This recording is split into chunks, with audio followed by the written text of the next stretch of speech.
chassis. This is part 3 of God knows how many in the series of the Thunder Tiger SSK. In this one I'm going to be stripping down the remainder of the chassis.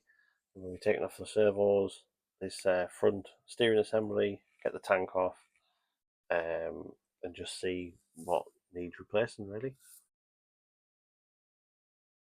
So what I'm going to do in this video today, instead of me doing a more detailed thing of taking everything apart, I'm just going to sort of do it in stages, and I'm going to show you if I come across anything that's a problem and what will need replacing.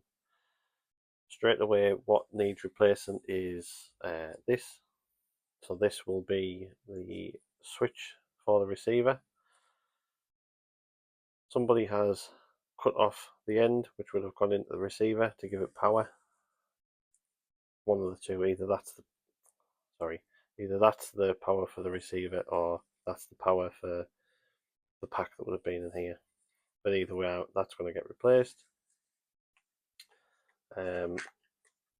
These servos, I don't know if they're okay or not. I'll test them somehow and check them. The other thing I found as well, that I'm going to replace all the pipe work, is this, which this looks all gunked up, so I'll probably replace this as well. I'm just going to stop it here and I'll show you. I apologise for any shaky camera work. The gimbal that I use has decided not to work. So I'm guessing this is some sort of filtration system for this. This is really all gunked up. I don't know if you can see that in there. This would have been like a primer pump to get the fuel from the tank to the carb. So I'm going to replace that as well. So both servos are off now. I'm probably going to look at maybe replacing at least one of them, which is this one.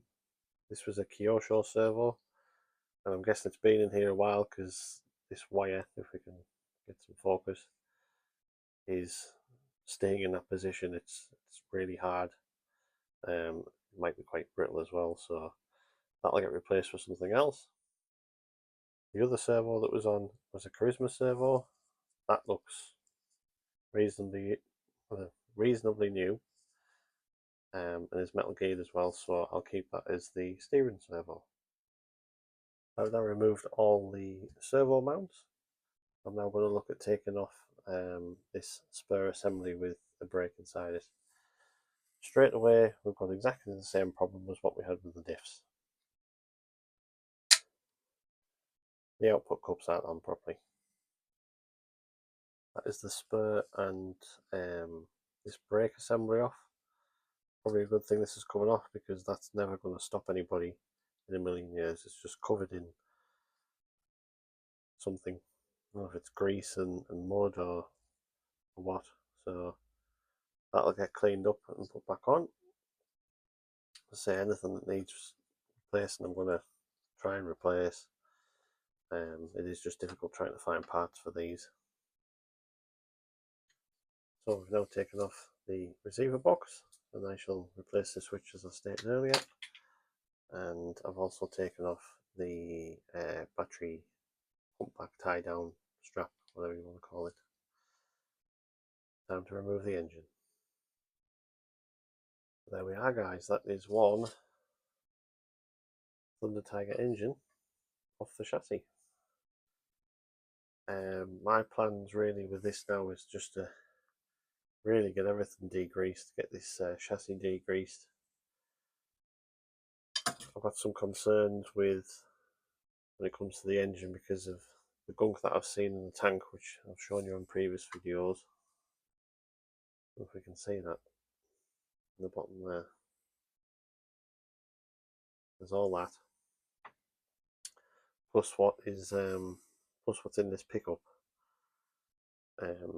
As much as I don't really know what I'm doing with these, I'm sure I'll figure it out.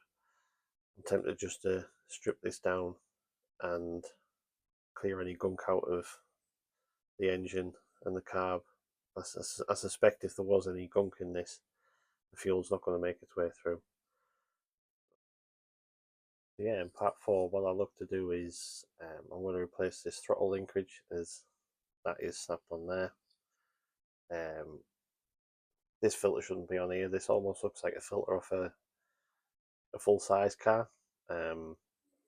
This looks a lot like it's like an oil breather filter off an engine. It may work, it may not, but I'm going to put a proper foam filter on that. I'm going to reset the screws. I found some manuals online as to where the setting should be for I believe this is the high-speed needle, I think, from what I'd seen on the manual. So I'm going to try and reset all them. I will probably look at taking the head off and replacing the plug and stuff like that, and yeah, just give it a general degrease so we can hopefully see if we can get this one running. That's just going to be a very quick part 3 for me on this one.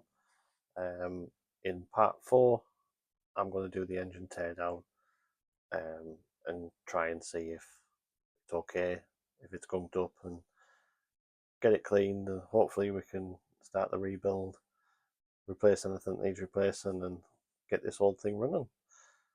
Thanks very much for watching. I tell a lie, and the engine teardown isn't going to be in part 4 because I couldn't help myself and I've already done it.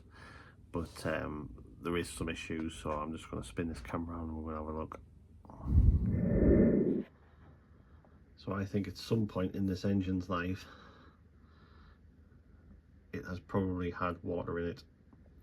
Well, it's either been sat for a period of time, or somehow it's ran water in it somehow, I don't know. There's obviously quite a bit of rust in there.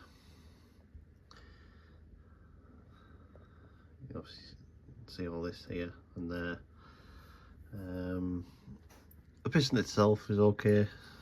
Piston's alright. Even this has some surface rust on it as well. So at this point I don't know if this engine could run again, whether it'd clean up and it would be fine. I don't know. Even, you know, you look at the bearings in there, the bearings are seen better days, so yeah, I don't know. What do you reckon? That is definitely it now for this video.